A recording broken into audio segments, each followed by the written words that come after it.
Welcome to SolidCAM Professor. I'm Sydney, your SolidCAM Professor, and in this session we'll be doing part 2 of our lesson on drill machining.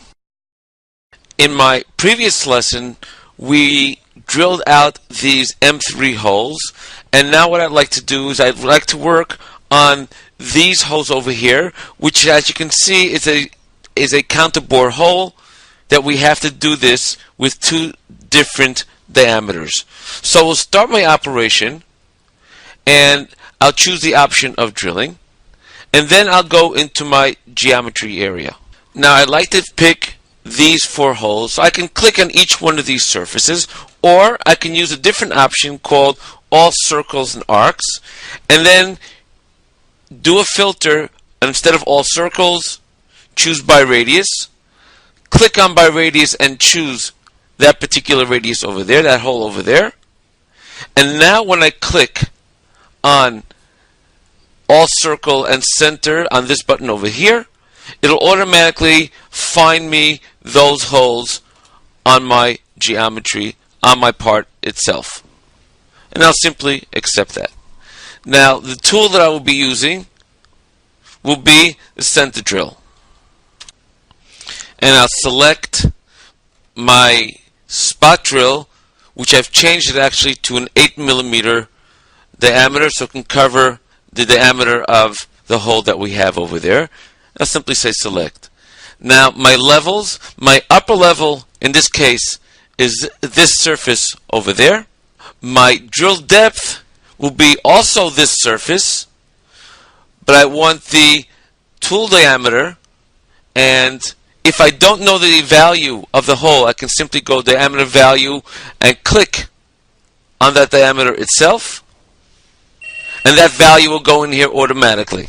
Now I can choose my diameter value from the circle itself on the part, from the radius itself, and that value will automatically be put into here. I'll put it at 7.3mm, giving a 0.15 chamfer on the edge over here itself.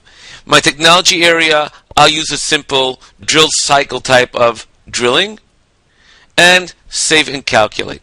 Now in my next operation, I'd like to actually go down with the 7mm drill that I need for here, to go down to this surface as you see over here, but I want to have the tip of the drill go a little further down, causing a chamfer on this hole over there, which does not exist yet. So I'll simply do save and copy.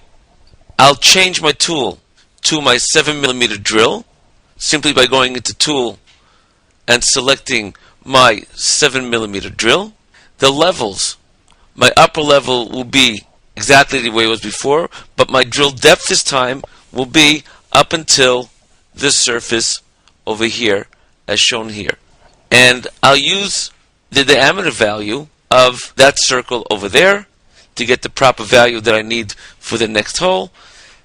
Simply do save and calculate, and now if we take a look at our simulation, you'll see that by using the Solid Verify, my tool will go down into each one of those areas and drill out exactly to where it has to go, allowing me to actually go in with the next drill to the proper surface, and that will leave the proper depth for that hole over there. You'll also note that this area now has a chamfer on that hole from the original spot drill that I did on that hole itself.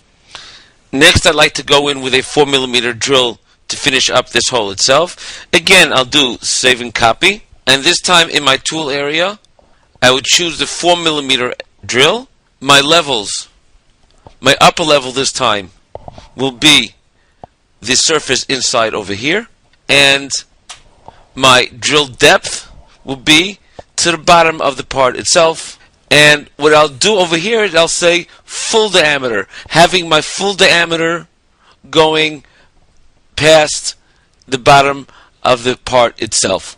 I can go now into my technology area, change it to PEC, and say giving a data of a step down of every 4mm. Simply say OK and save and calculate. Now when I do the simulation, you'll see that the drill will go all the way drilling out to the very, very bottom.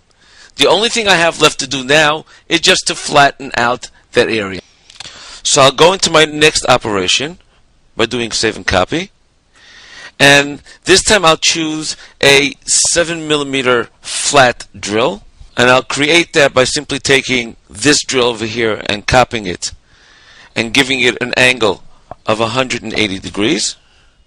Simply say select, and my levels, my upper level will be this surface there. My drill depth will be up until the floor over here itself. And I'll do now simply save and calculate. Now if you take a look at the simulation, and I'll use the Solid Verify simulation again, you'll see that the drill will go down, drill that area out, and you can see that it goes down exactly to the level that we need it to, giving us a really nice finish on the inside as well. This concludes part 2 of our lessons of drill machining. Thank you for joining us on SolidCAM Professor. Take care and have a nice day.